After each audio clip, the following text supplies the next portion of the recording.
Hi, it's me again, and there's a little entry for the Orchard Diary. It's the last day of May today. That means tomorrow will be June, which is, I think, rather splendid. We've still got a little bit of apple blossom.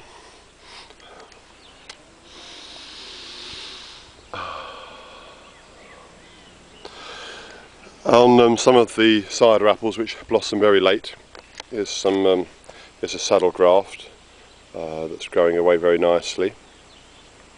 And there's a cleft graft that isn't, but the overall tree's doing fine. This is our cider section, part of the orchard we call fill barrel. These trees are on Mallingmerton 111 rootstock, and they're planted quite far apart.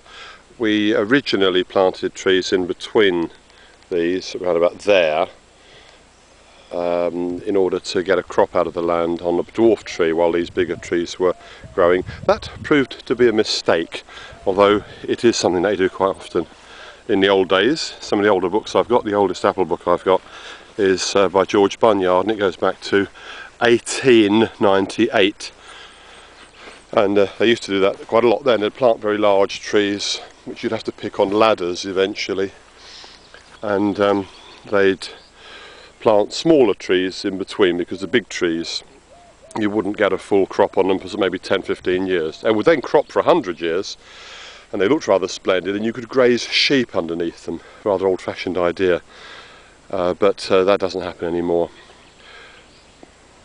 Anyhow, we took out the interplanted trees, and I wish we had done it earlier, because then these cider trees would have grown bigger. Never mind, got a nice little crop coming. Reasonable number of apples. I'll be doing another video shortly about fruit thinning. Just thought you might be interested to see how some of the trees are getting on. This is the Bramley, which I put up a couple of videos of pruning. Don't know if you recognise the tree, but it is the same one. If you look at the tree, I would invite you to agree with me that it looks quite nicely balanced. And if you saw the pruning the Bramley video number 2 I took, you can see, you saw then I took out a very large amount of wood, and yet if you look at the tree, it seems to be you know, quite nicely spaced. Just look at the branches against the sky there. It's filling the space occupied, and if you go up close, there's plenty of fruitlets. In fact, I'll be thinning these. This has actually got more fruit on it than we really ideally want. I do like being in the orchard at all times of year. A pile of wood. That's from some of the trees we had to remove last year. We cut them up, stacked them, and we're warming our home with them. All the more important with the price of oil at $130 a gallon, of a barrel rather. And still refreshing myself, as I've been working quite well today.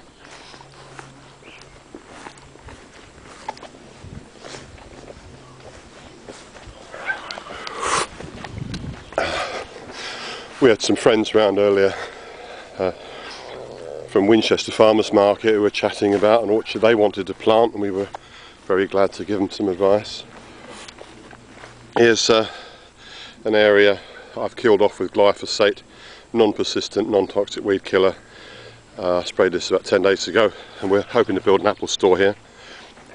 And here's where all the Bramleys came out, and we planted some pears. You see how well these have grown away. These were planted about 10 weeks ago, so it's the last day of May today, and these were planted by a work party, including our friends. I'm glad to say a child who had the pleasure of planting some trees. Hopefully she'll see them as they get bigger. This is a variety Concord, so that's our trademark name there, Fruitwise Heritage Apples. These trees were supplied by Blackmore Wholesale Nurseries in Hampshire, and they've grown away, as you can see, very well indeed.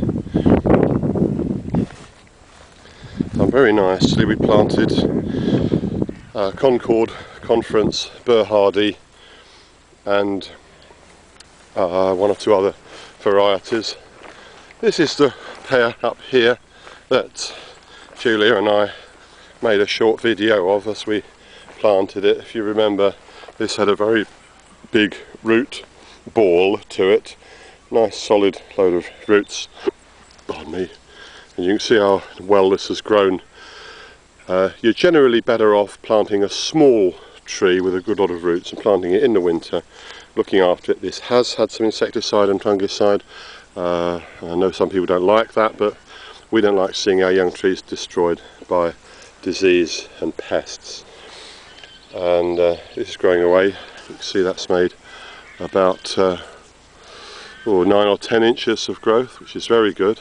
It's made that much growth by the end of June. It'll probably make a foot of growth by the end of the year. Next year, if you go back to my first pruning video talking about the way the tree grows, next year hopefully this will produce some fruit buds on the wood that is made this year, and the following year, 2010, God willing, we would hope to have our first crop of pears.